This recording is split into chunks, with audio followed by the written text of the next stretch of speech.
لوگ انتظار میں ہیں، بہت سارے لوگ یہ پوچھتے بھی ہیں ہمیں کیا کرنا چاہیے، ہمیں کیا کرنا چاہیے، ظلم پہ ظلم ہوتا جا رہا۔ آپ کیا سمجھتے ہیں کہ جو ہمارے ساتھ حالات پیش آ رہے ہیں، کبھی مسجدوں کو لے کر، کبھی خانقاہوں کو لے کر، کبھی بزرگوں کے نام کو لے کر، اب ہمارے وقف کی جائیداد کو لے کر، یہ سارے جو معاملات ہیں یہ اچانک آنے والی چیزیں نہیں ہیں، بھانپ لیا گیا ہے تمہاری پوری طبیعت کو، تمہارے مزاج کو، کہ فکر و عمل کی قوت ان کی ختم ہو چکی ہے۔ ان کو دو چند چیزوں میں ہی راضی کیا جا سکتا ہے۔ دنیا یہ سمجھ رہی ہے جس کی وجہ سے کھلواڑ پر کھلواڑ ہوتے چلے جا رہے ہیں، اور ان کو یہ بھی پتہ ہے کہ یہ کچھ نہ کر سکیں گے۔ میرے عزیزو، آپ نا امید اور مایوس نہ ہو کہ ہم سے کچھ نہیں ہوگا۔ اللہ کریم چاہے تو ایک بندے سے بھی پوری دھرتی پر زلزلہ لا سکتا ہے۔ اللہ کریم کی ذات پر یقین اور توکل رکھو۔ سرکار غریب نواز ہندوستان آئے تھے تو بہت بڑی فوج لے کر نہیں آئے تھے، اللہ کی ذات پر بھروسہ کر کے آئے تھے، اور 90 لاکھ لوگوں کے دلوں میں چراغ اسلام جلا دیا تھا۔ وہ یقین اور توکل کے ساتھ آئے تھے۔ آج لوگوں کے دلوں کے اندر جو مایوسی اور نا امیدی ڈالی جا رہی ہے کہ کچھ ہوگا نہیں، ابھی کچھ کرنے سے کچھ نہیں ہوگا، یہ نا امیدی اور مایوسی تمہاری طبیعت میں کیوں آئی؟ کیا تمہارا رب تبارک و تعالیٰ کی ذات پر یقین کمزور ہو گیا؟ اگر یہ اس طرح کی بیماری آئی ہے تو پھر بدر پڑھ لینا۔ جب رسول پاک صلی اللہ علیہ وسلم کے ساتھ وہ صحابہ جا رہے تھے، ان کو اچھی طرح پتا تھا کہ سامنے آنے والی فوج کتنی طاقت لے کر آ رہی ہے، 1000 لوگ آ رہے ہیں، ہاتھی گھوڑے ان کے پاس، ہتھیار اور اسباب ان کے پاس ہے، کھانے پینے کی مزے کی ساری چیزیں لے کر کے آ رہے تھے مکہ والے، اور ادھر صحابہ ننگے پیر ہیں، 313 کے پاس 4 گھوڑے ہیں، پیدل چلے آ رہے ہیں، چھاؤں لینے کے لیے کوئی جگہ تک نہیں ہے ان کے پاس، ایک کھجور کسی کے پاس ہو تو 10 لوگ اس پر اکتفا کر لیں، فاقے پر فاقہ کرنے والے وہ صحابہ۔ لیکن انہوں نے یہ نہیں کہا کہ اللہ کے نبی صلی اللہ تعالیٰ علیہ وسلم سے کہ ہمارے پاس اسباب کی کمی ہے، ہتھیار کی کمی ہے، کچھ نہیں، ہمارے پاس سواری نہیں ہے۔ بغیر سواری کے 180 کلومیٹر مدینے سے چل کر کے وہ بدر پہنچے تھے، بدر تک پہنچے تھے، اور اس وقت اپنی ساری محنتیں، اپنی ساری قوتیں انہوں نے زمین پر لا کر رکھ دی۔ پھر بدر کے میدان میں جب پہنچے تب اللہ کریم کی بارگاہ میں دعا کیا تھا میرے مصطفیٰ نے، اے اللہ اگر اس نہتی قوم کو تو نے فتح نہیں دی تو پھر قیامت تک اس روئے زمین پر سجدہ کرنے والا کوئی نہیں ہوگا۔ یہ محبوبانہ انداز تھا میرے مصطفیٰ کا۔ وہ دعا مدینے میں بیٹھ کر کے بھی تو کر سکتے تھے، 180 کلومیٹر دور اتنی مصیبت میں دھوپ میں چل کر کے جانے کی کیا بات تھی؟ ننگے پیر صحابہ گئے ہیں، فاقے پر فاقہ کیے ہوئے، وہ مدینے میں بیٹھ کر دعا کرتے تو کیا رحمت للعالمین کی دعا قبول نہیں ہوتی؟ لیکن مصطفیٰ کریم صلی اللہ علیہ وسلم نے یہ مزاج دیا ہے، پہلے فکر و عمل میدان میں لاؤ پھر دعا کرو، اللہ کی مدد آتی ہے۔ یہاں ہم بیٹھ کر کے یہیں سے دعا کرتے ہیں، کچھ کرنا نہیں ہے، بدلنا نہیں ہے، اور فکر و عمل کو لانا نہیں ہے، تو پھر صرف یہاں بیٹھ کر کے دعا کرنا، یہ تو میرے عزیزوں عورتوں کو اس سے ذمہ داری دی گئی ہے کہ تم میدان عمل میں آ نہیں سکتی، تم اپنے گھروں سے دعا کرو اپنے بھائیوں کے لیے، لیکن یہ کام تو اب سارے مردوں نے بھی لے لیا ہے۔ بہرحال قوت فکر و عمل پہلے فنا ہو جاتی ہے جب کسی قوم کی شوکت پہ زوال آتا ہے۔ آج یہ جو سارے معاملات ہم دیکھ رہے ہیں، اس کی ایک خاص وجہ میں آپ کو بتانا چاہتا ہوں۔ آج سے تقریباً 8-9 سال پہلے میرا ایک بیان بھی ریکارڈ موجود ہے، کافی دنوں تک وہ چلتا رہا، میری اپنی بات نہیں تھی۔ سراج الامہ امام غزالی رحمۃ اللہ تعالی علیہ، انہوں نے لکھا تھا کہ امت پر اگر ایک ایسا وقت آ جائے جب ان کے سامنے ان کے نبی کو گالیاں دی جا رہی ہیں اور امت کچھ نہ کرے، تو پھر وہ انتظار کرے کہ عنقریب وہ وقت بھی ان کے اوپر آنے والا ہے جب ان کی ماؤں، بیٹیوں اور سب عزتوں کو بازار میں نیلام کیا جائے گا اور یہ کچھ نہیں کر سکیں گے۔ وہ دن آ جائیں گے۔ بیسک وجہ وہاں سے شروع ہوئی کہ لوگ اپنے عیش و عشرت میں کچھ کمی نہ کر سکے، بارگاہ مصطفیٰ صلی اللہ علیہ وسلم کی گستاخیاں کھلے عام ہوتی رہیں، اور اس پر ہم لوگ جس طرح کے حالات دیکھتے رہے. بہت سارے لوگ تو مجھ کو یہ کہتے تھے، مجھ سے یہ کہتے تھے، کیا ضرورت ہے آپ کو بولنے کی، حالات دیکھ نہیں رہے آپ؟ ظالمو، تم کو اگر کوئی چھوٹی سی ماں کی گالی دے دے تو تم بپھر جاتے ہو اور اس کے اوپر آسمان توڑنے کی بات کرتے ہو، اور ہم اپنے نبی پاک صلی اللہ علیہ وسلم سے کروڑوں ماؤں سے زیادہ محبت کرتے ہیں. اس رسول پاک صلی اللہ تعالی علیہ وسلم پر کوئی بھونکتا رہے اور اس کا جواب نہ دو، تم یہ کہتے ہو مصلحت ہے، حالات ایسے ہیں. تو پھر اپنا یہ لباس بدل دینا چاہیے، اپنا نام بدل دینا چاہیے. پھر اس دائرہ اسلام میں رہ کر کے مطلب کیا ہے؟ اسی لیے اقبال نے 100 سال پہلے ایک مزاج دیا تھا، ایمان ہے کیا چیز، اسلام ہے کیا چیز. تم کیا سمجھتے ہو داڑھی ٹوپی اور جبے کبے کا نام اسلام ہے؟ اسلام کیا ہے؟ اقبال نے کہا تھا کہ بارگاہ مصطفیٰ صلی اللہ تعالی علیہ وسلم کے قدموں تک اپنے آپ کو پہنچا دو، یہی دین ہے، یہی دین ہے. گر بہ نہ رسیدی تمام ابو لہبیست، اور اگر تم وہاں تک نہیں پہنچ سکے تو زندگی ابو لہب کی طرح. دین یہ ہے، آبرو ما زنام مصطفیٰ است، ہم سب کی عزت و آبرو حضور کے نام سے جڑی ہوئی ہے، ان کے نام سے جڑی ہوئی ہے ہماری عزت و آبرو. اور تم اس نام کی حفاظت نہیں کر سکو گے تو آگے یہ سب چیزیں آنے والی ہیں جو آ رہی ہیں. آج لوگ آج واویلا مچا رہے ہیں. یہ بات یاد رکھنا، شیطان کبھی فجر کی نماز کے لیے اٹھا نہیں سکتا، اور اگر اٹھا رہا ہے تو پھر اس کا کوئی مقصد ہے. شیطان اور نماز، آج سکتہ ان کے پاس ہے، طاقت ان کے پاس ہے، حکومت ان کے پاس ہے، ڈپارٹمنٹ ان کے پاس ہے، سب کچھ، جوڈیشری، ہر چیز ان کے پاس ہو. وہ کیا کر رہے ہیں اس سے مجھے مطلب نہیں. میں آپ سے یہ پوچھنا چاہتا ہوں، مجھے رہزنوں سے غرض نہیں، تیری رہبری کا سوال ہے. تم خیر امت ہو، رسول پاک کی امت میں ہو. تمہاری بھومکا جس کو کہا جاتا ہے، تمہاری یہاں پر زندگی کے معاملات، یہ بہت زیادہ اہمیت کے حامل ہیں. تم کیسے بن سکتے ہو آج؟ اسی لیے قرآن پاک کی آیت میں نے شروع میں تلاوت کی. رب ذوالجلال فرماتا ہے ان اللہ لا یغیر ما بقوم حتی یغیروا ما بانفسہم، بے شک اللہ تعالیٰ اس وقت تک کسی قوم کی حالت نہیں بدلتا جب تک وہ قوم خود اپنی حالت بدلنے کی کوشش نہیں کرتی. جب تک اپنی حالت بدلنا نہیں چاہتے اس وقت تک اللہ تبارک و تعالیٰ نہیں بدلے گا.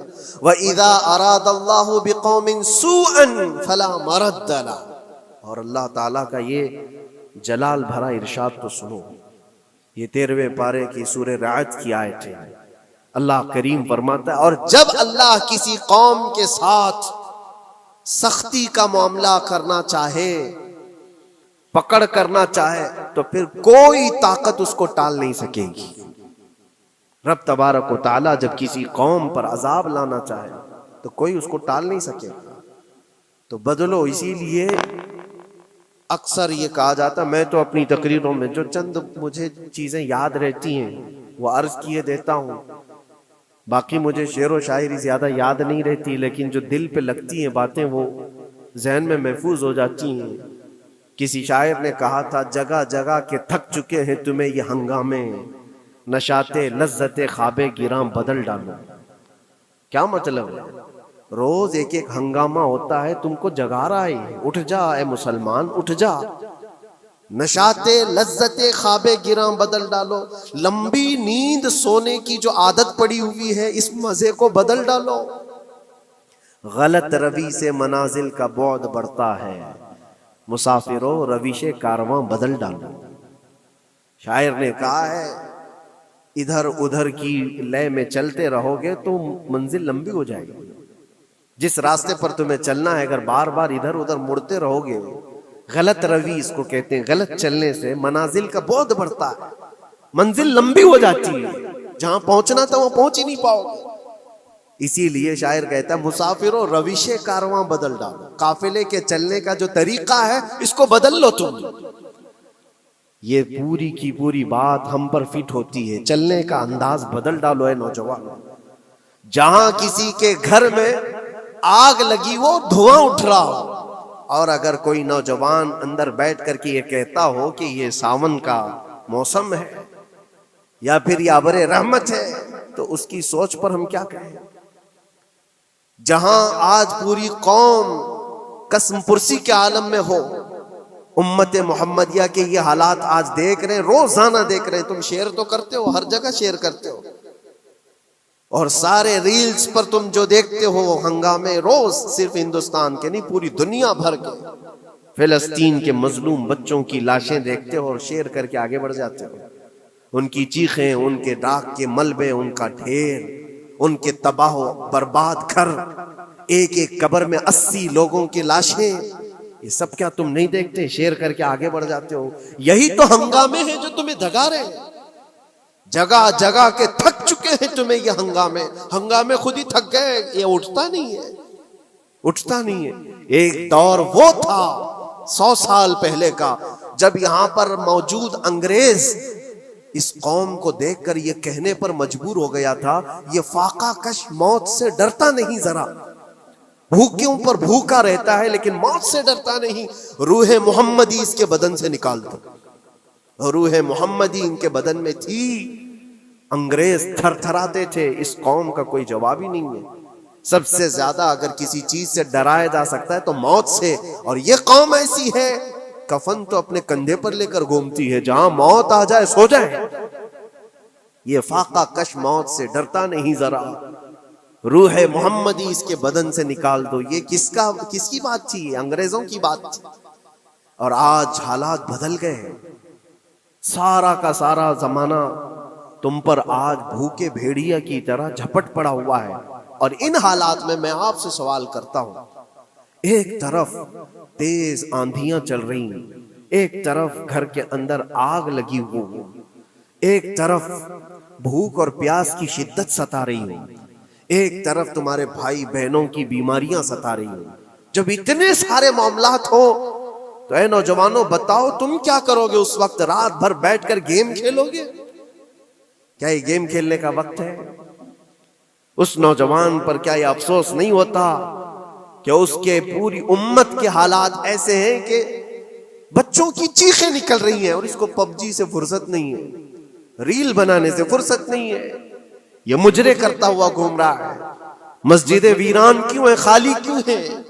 تم نے مسجدوں کو ویران رکھا تو مسجدیں تباہ ہونے شروع ہو گئیں، دوسروں کی نظر ہونے لگ گئیں اور اس پر لوگوں کی غلط نظریں پڑنے لگ گئیں. آ جاؤ اے مسلمانوں، میرے مصطفیٰ کریم صلی اللہ تعالی علیہ وسلم کی ہدایات پر ایک بات چیلنج کے ساتھ کہتا ہوں.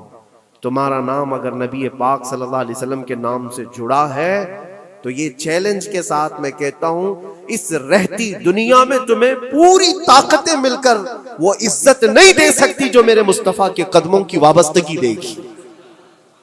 کوئی تمہیں عزت نہیں دے سکتا. تمہیں وہیں آنا پڑے گا، اسی پوائنٹ پر آنا پڑے گا جہاں پہنچ کر کے خالد بن ولید نے عزت پائی تھی. اسی نقطے پر آ کر جمع ہو جاؤ جہاں عمر پہنچے تھے تو فاروق اعظم بن گئے تھے. اسی نقطے پر آ جاؤ جہاں علی پہنچے تھے تو حیدر کرار بنے تھے. ہر ایک کو عزت اسی بارگاہ سے ملی ہے. اور جو کچھ بھی معاملات ہو رہے ہیں اس کی ایک وجہ یہی ہے، ناموس رسالت پر تم نے ہلکے پن کا اظہار کیا تو پھر ہمارے سارے مسئلے داؤ پہ لگ جائیں گے. سارے مسئلے. یہ تو وقف ہے. ابھی دیکھو آگے کل تمہاری اذانیں نشانے پر ہیں، تمہاری جماعت کی نمازیں نشانے پر ہیں، تمہاری مسجدیں بھی نشانے پر ہیں کہ تم اپنے گھروں پر بھی جمعہ پڑھ سکتے ہو، چھتوں پر بھی نمازیں پڑھ سکتے ہو. یہ سب معاملات آئیں گے. برقع، حجاب، ٹوپی، داڑھی ویسے ہی چل چکے ہیں مسئلے. ہر چیز نشانے پر ہے. ارے تمہارے کھانے بھی نشانے پر ہے، تم کیا کھاؤ گے، کیا بچاؤ گے، یہ بھی نشانے پر ہے. یہ سارے مسائل صرف اسی بنیاد پر ہے. قوت فکر و عمل پہلے فنا ہوتی ہے جب کسی قوم کی شوکت پہ زوال آتا ہے. اور یہ ایک بات یہ بھی میں بتا دوں، اقبال نے سچ کہا تھا، ان کے جو ہم غلام تھے خلق کے پیشوا رہے، ان سے پھرے جہاں پھرا پھر آئی کمی وقار. جو کچھ بھی ہوا ہے ہماری عزت و وقار میں کمی کا مسئلہ ان سے پھر جانے کی وجہ سے، نبی پاک سے تم دور ہوئے، یہ عزتوں اور وقاروں میں کمی ہے۔ عجیب سی بات نہیں ہے، یہ دوغلا پن نہیں ہے۔ میں ان نوجوانوں سے پوچھتا ہوں، نبی پاک صلی اللہ علیہ وسلم سے سچی محبت کا اظہار کرتے ہو، حضور سے اپنی جان سے زیادہ محبت کی بات کرتے ہو، لیکن جب ان کے اخلاق کی بات کی جائے تو تمہیں اخلاق ان کے پسند نہیں ہے، حضور پاک کا چہرہ نہیں پسند ہے، حضور پاک کے لباس تمہیں نہیں پسند ہے، تو پھر کون سی محبت کی بات کرتے ہو؟ اللہ کے رسول صلی اللہ تعالی علیہ وسلم سے تم بے انتہا محبت کی بات کرتے ہو، پھر وہ محبت کا تقاضا یہ ہے کہ تمہاری ظاہری زندگی میں بھی تو نظر آئے کچھ۔ محبت کا تقاضا یہ ہے، تم شرما جاتے ہو، دنیا کیا کہے گی مجھے، دنیا کیا کہے گی، دقیانوسی کہے گی، فنڈامنٹل کہے گی، پرانے زمانے کا کہے گی، میں چہرے پر داڑھی رکھ لوں تو لوگ مجھے پتہ نہیں کیا کیا کوسیں گے۔ تم نے دنیا کے لیے اپنے آپ کو بدل لیا، یہ نہیں سوچا کہ یہ وہی دنیا ہے جو 4 دن کے بعد میری دوستی کو لات مارے گی اور 4 دن کے بعد مجھے قبر میں رکھ کر کے منو مٹی پر دبا دے گی، اور مجھے جانا تو ہے، پھر قبر میں منہ دکھانا ہے تو اسی مصطفیٰ کو دکھانا۔ جہاں یہ نہیں پہنچ سکتے وہاں رسول پاک ہوں گے، محشر کے میدان میں جہاں کوئی سہارا نہیں ہوگا اس وقت رسول پاک تمہارا ہاتھ پکڑ رہے ہوں گے، اور تم نے ان کا خیال نہیں کیا۔ آ جاؤ اسی نقطے پر، اسی پوائنٹ پر جہاں ہماری کامیابی مضمر ہے۔ میں صرف اور صرف اپنے بیانوں میں یہی چیز عرض کرنا چاہتا ہوں، صرف اتنا چاہتا ہوں، اے نوجوانوں، جس کے نام سے تم آباد ہو اس نام کے ساتھ صحیح معنوں میں جڑ جاؤ، کیونکہ قرآن کا وعدہ ہے وَلَا تَهِنُوا وَلَا تَحْزَنُوا وَأَنْتُمُ الْأَعْلَوْنَ إِن كُنتُم مُؤْمِنِينَ۔ گھبراؤ مت، پریشان مت ہو، تم سب سے زیادہ بلند رہو گے۔ اگر اللہ نے فرمایا ہے تو یہ 100% حق ہے۔ اللہ نے فرمایا ہے تم سب سے زیادہ بلند رہو گے، لیکن آگے رب فرماتا ہے ان کنتم مؤمنین، اگر تم سچے ایمان والے ہو جاؤ۔ اور ایمان کس کو کہتے ہیں؟ لا یؤمن احدکم حتی اکون احب الیہ من والدہ وولدہ والناس اجمعین۔ میرے آقا فرماتے ہیں ایمان اس وقت تک کمپلیٹ نہیں ہوگا جب تک تم اپنے ماں باپ اولاد اور ساری دنیا سے زیادہ مجھ سے محبت نہ کرو۔ یہ ہے، اور اخیر میں یہی کہوں گا، ہر مسئلے کا حل، سارے تمام ایشوز کا خلاصہ، علاج ایک ہی چیز میں ہے کہ محمد سے وفا ہے تو ہم تیرے ہیں۔ یہ جہاں چیز ہے کیا، لوح و قلم تیرے ہیں۔ لوگ انتظار میں ہیں، بہت سارے لوگ یہ پوچھتے بھی ہیں ہمیں کیا کرنا چاہیے، ہمیں کیا کرنا چاہیے۔ ظلم پہ ظلم ہوتا جا رہا ہے، ظالم اپنے انجام پر ضرور پہنچیں گے، کیونکہ قرآن میں اللہ کا وعدہ ہے وَسَيَعْلَمُ الَّذِينَ ظَلَمُوا أَيَّ مُنْقَلَبٍ يَنْقَلِبُونَ۔ ان قریب ظالم یہ دیکھ لے گا کہ اللہ اس کو کس پلٹی پر پلٹائے گا، کس کھائی میں گرائے گا، اسے اندازہ بھی نہیں ہوگا، اس کے بنے ہوئے جالوں میں وہ خود پھنسے گا۔ ظالموں کی ایک لمبی تاریخ ہے اور ان کو بھی پڑھنا چاہیے جو آج ظلم کر رہے ہیں، لیکن تمہارا کردار کیا ہو، اس سلسلے میں جو ہمارے بچے یا نوجوان سوال کرتے ہیں کیا کرنا چاہیے۔ پہلے سب سے پہلی چیز میں یہ کہتا ہوں، جتنا کھو چکے، جتنی جا چکے اور جو اب برباد ہوا ہے، اس چیز پر منتھن کرنا، اس چیز پر بیٹھ کر میٹنگ کرنا، اس سے پہلے میں چاہتا ہوں کہ آگے ہونے والے نقصانات سے پہلے اپنے آپ کو بدل لو۔ آگے جو بڑے حادثات آنے والے ہیں، آگے جو بڑی آندھیاں آنے والی ہیں، اس سے پہلے اپنے دروازے ٹھیک کر لو، اپنی زندگیاں سدھار لو۔ جو ہو گیا ابھی، یہ نقصان تو بہت بڑا نقصان ہے امت کا، جو کچھ بھی ہوا ہے، مسجدیں، معبدیں، خانقاہیں، مزارات، اولیاء کی ذات، بزرگوں کے نام، قرآن، اسلام، دین، یہ ساری چیزوں پر جو حملے ہوئے، لیکن آگے چل کر کے تمہارے وجود پر سوال ہوگا، تمہاری نسلوں پر سوال ہوگا، تمہارے علم دین پر سوال، تمہاری محراب پر، تمہارے ممبر پر۔ کل کو دیکھنا یہ آزادی بھی ختم کر لی جائے گی، ممبر سے کوئی کھلے عام بول بھی نہیں سکے گا۔ یہ آج جو ہم بیان کر رہے ہیں، آگے چل کر کے دیکھنا یہ آوازیں بھی بند کر دی جائیں گی، یہ کھلے عام کوئی مولوی بول نہ سکے، جو ہم چاہیں وہی بولیں۔ میرے عزیزوں، اس وقت کے ان حادثوں سے بچنے کے لیے میں کہتا ہوں ابھی اپنے آپ کو بدل لو، مسافروں رویش کارواں بدل ڈالو، اٹھو وگرنہ حشر نہ ہوگا پھر کبھی، دوڑو کہ زمانہ چال اپنی چل گیا۔ اللہ کریم ہم سب کی قوت فکر و عمل پھر سے عطا فرمائے۔ رب تبارک و تعالی ہمیں اتحاد و اتفاق نصیب فرمائے۔ رب تبارک و تعالی دامن مصطفیٰ میں سارے مسلمانوں کو جمع ہونے کی توفیق عطا فرمائے۔ گنبد خضرا کی چھاؤں میں مولا ہمیں عزت و وقار عطا فرمائے۔ رب تبارک و تعالی ظالموں کو جلد ان کے ٹھکانے پر پہنچا دے۔ اے کریم خدا رحم الراحمین، مولا ہمارے شعائر اسلام کے ساتھ جو کچھ بھی ہو رہا ہے، غیب سے تو مولا مدد کے اسباب پیدا فرما دے۔ ہمارے درمیان مولا قیادت اور سچی قیادت عطا فرما۔ اے کریم خدا رحم الراحمین، خصوصاً تیرے دربار میں التجا ہے مولا، فلسطین کے نہتے مظلوموں کی غیب سے مدد فرما۔ جبرائیل امین کی تائید انہیں عطا فرما، رحمت کے فرشتوں سے ان کی مدد فرما۔ مولا پورا شہر راکھ کے ڈھیر پر ہے، اے کریم خدا خوشیاں دیکھے انہیں زمانہ بیت گیا، مولا ان کے گھروں میں خوشیاں عطا فرما۔ اے اللہ ان بلکتی ہوئی ماؤں کو، ان کی جو گودیں اجاڑ دی گئی ہیں، ان کے گھر جو برباد کیے گئے ہیں، ان کے شہیدوں کو قبول فرما، ان کے زخموں کو مولا تو شفا عطا فرما۔ اے کریم خدا خصوصیت کے ساتھ ان کے ہمارے اور تیرے دشمنوں کو ہلاک و برباد فرما دے، ان کی زمین ان کے لیے تنگ فرما دے۔ ربنا وآتنا ما وعدتنا على رسلك ولا تخزنا يوم القيامة انك لا تخلف الميعاد برحمتك يا ارحم الراحمين۔ وآخر دعوانا ان الحمد لله رب العالمين۔